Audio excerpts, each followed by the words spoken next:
Good morning दोस्तों। मैं दीपक मसीह आप सबको डेली बाइबल स्टडी क्लास में एक बार फिर से वेलकम करता हूं। और आज हम उत्पत्ति की पुस्तक से पृथ्वी पर पहला जल प्रलय की कहानी को देखेंगे। दोस्तों, जब हम उत्पत्ति की पुस्तक का 6 और 7 अध्याय को पढ़ते हैं तो पता चलता है कि वह महाजल प्रलय क्यों हुआ था। जहां पर लिखा है, यहोवा ने देखा कि मनुष्यों की बुराई पृथ्वी पर बहुत ही बढ़ गई है और उनके मन के विचार में जो कुछ भी उत्पन्न होता है वह निरंतर बुरा ही होता है। तब यहोवा ने सोचा कि मैं मनुष्य को जिसकी मैंने सृष्टि की है पृथ्वी के ऊपर से मिटा दूंगा। क्या मनुष्य, क्या पशु, क्या रेंगने वाले जंतु, क्या आकाश के पंछी, सबको मिटा दूंगा, क्योंकि मैं उनके बनाने से पछताता हूं।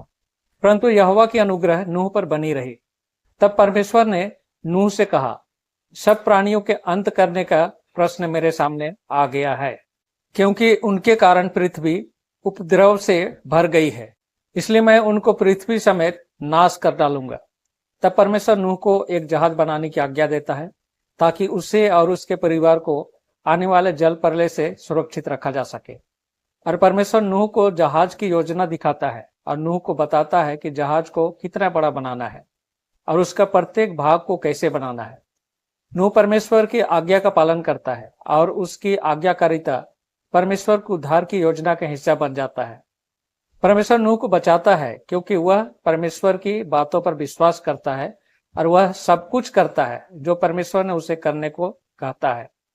जैसे कि इब्रानियों की पुस्तक 11 का 7 पद में नूह के बारे में लिखा है, विश्वास ही से नूह ने उन बातों के विषय में जो उस समय दिखाई न पड़ती थी चेतावनी पाकर भक्ति के साथ अपने घराने के बचाव के लिए जहाज बनाया और उसके द्वारा उसने संसार को दोषी ठहराया और उस धर्म का वारिस हुआ जो विश्वास से होता है।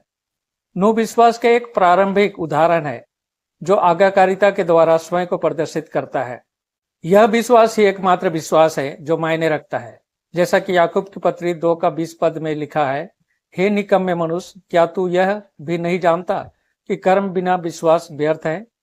जब परमेश्वर ने नूह को नाव बनाकर जल प्रलय के लिए तैयार होने की आज्ञा देता है तब नूह ने वह सब कुछ किया जिसकी आज्ञा परमेश्वर ने उसे दी थी।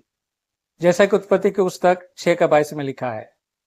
हिब्रू भाषा में डीड यानी करना या किया के रूप में लिखा गया शब्द आशा है। आशा इस कहानी में एक महत्वपूर्ण शब्द भी है क्योंकि आशा शब्द उस समय बार बार इस्तेमाल हुआ जब परमेश्वर आकाश और पृथ्वी को बनाता है। नूह के कार्य बहुत कुछ परमेश्वर के कार्यों के समान है। यह संबंध हमें दिखाता है कि जल प्रलय केवल दंड के बारे में नहीं है। जल प्रलय हमें यह भी दिखाता है कि परमेश्वर कैसे मनुष्यों को बचाता है। उत्पत्ति 1 अध्याय और 2 अध्याय की कहानी हमें यह समझने में मदद करती है कि परमेश्वर जो सब कुछ बनाता है वही परमेश्वर है जिसके पास जीवन को नष्ट करने की भी शक्ति है। जल प्रलय का जल हमें दिखाता है कि परमेश्वर उत्पत्ति 1 में जो कुछ किया था वह उसका उल्टा हो रहा है। उत्पत्ति 1 अध्याय का 7 में लिखा है, परमेश्वर ने आकाश के ऊपर के जल को आकाश के नीचे के जल से अलग करता है और जल प्रलय में परमेश्वर आकाश के ऊपर का जल को वापस एक साथ लाता है और वही जल प्रलय का कारण बनते हैं। जैसा कि उत्पत्ति की पुस्तक 7 का 11 में लिखा है, उसी दिन बड़े गहरे समुद्र के सब सोते फूट निकले और आकाश के झरोखे खुल गए।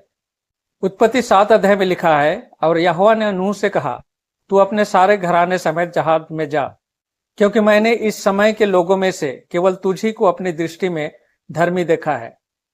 सब जाति के शुद्ध पशुओं में से तू 7-7 अर्थात नर और मादा लेना, पर जो पशु शुद्ध नहीं है उनमें से 2-2 लेना अर्थात नर और मादा, और आकाश के पंछियों में से भी 7-7 अर्थात नर और मादा लेना, कि उनका वंश बचकर सारी पृथ्वी के ऊपर बना रहे। क्योंकि अब 7 दिन और बीतने पर मैं पृथ्वी पर 40 दिन और 40 रात तक जल बरसाता रहूंगा और जितनी वस्तुएं मैंने बनाई हैं सबको भूमि के ऊपर से मिटा दूंगा।